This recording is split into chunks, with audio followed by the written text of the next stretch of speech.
Now, double standards are really nothing new for capitalism. In fact, it's a pretty interesting aspect of it.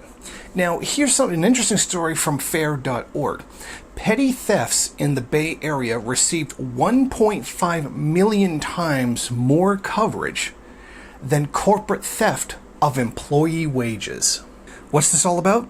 Well, California Prop 47, which made it only a citation to steal $950 worth of commodities from a store. That means if you keep it under $950, you cannot be arrested. It is only a fine, which most perpetrators just ignore. Going viral are videos of young people, mostly African American, walking into stores and stealing arms full of commodities. Police and security are standing by doing nothing because it's not a arrestable offense. Now, these retail thefts have gotten a great deal of media coverage, major media coverage, because of the prevalence of videos of people committing these thefts. Now, retail stores, primarily in the Bay Area, are saying that this is a major problem, and the rates of lost merchandise are now astronomically higher than they are in the rest of the country, to which they mostly attribute this new law. According to NBC News, in October, the California Attorney General's office announced breaking up a major theft ring in the Bay Area, in which $8 million worth of merchandise was allegedly swiped from Target, CVS, and Walgreens, and then sold in other countries with earnings laundered back to the United States. One of the big victims, in the Bay Area at least, has been Walgreens, and they say that they've lost a lot of merchandise. However, at the same time, they just settled out of court for the alleged theft of $4.5 million in wages from their own employees, which is a lot greater than the amount that they actually lost from the thefts.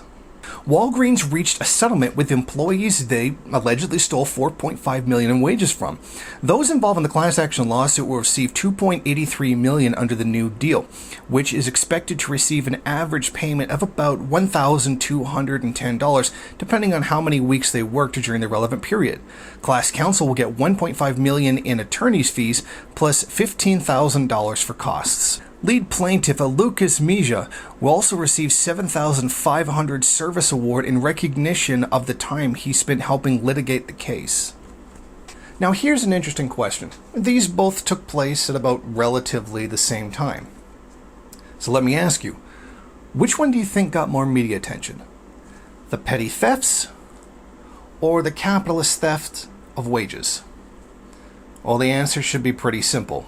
Very obviously, the petty thefts got far more time in the media. Now, according to some information put up by fair.org, the wage theft produced one article per 4.5 million stolen. In other words, per dollar stolen, the June 14 petty theft received nearly 1.5 million times as much coverage as the wage theft settlement. Now, of course, should we really be surprised that the mainstream media didn't bother actually reporting on this? And in fact, fair.org found one mention of it by Business by the Insider. And that was it. That's all they could find. There's 1.5 million times as much coverage for the petty thefts than there was the wage thefts by Walgreens. Now, like I said, shouldn't be surprised. This is the bourgeois media. They are wholly funded and controlled by the bourgeoisie, the capitalist class.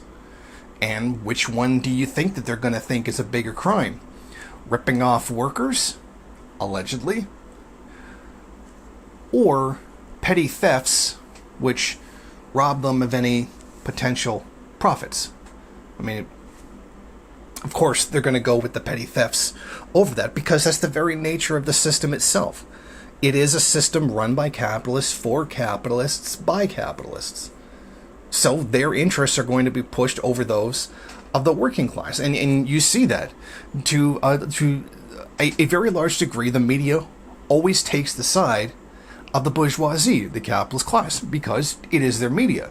I'm not saying anything controversial here. I'm not saying anything really out of the ordinary. This is the kind of thing that would absolutely happen in a case like this.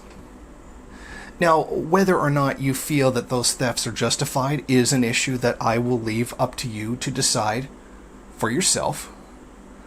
But the point of this video is only to let you know that these wage thefts happened.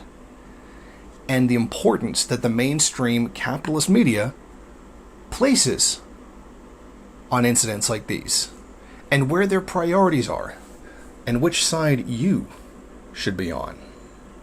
Thank you for watching. If you like this program, then please head over to my Patreon page and set up a monthly donation. It's your donations that keep this program running. Also, if you would like, please rate, comment, subscribe, and share in various social media.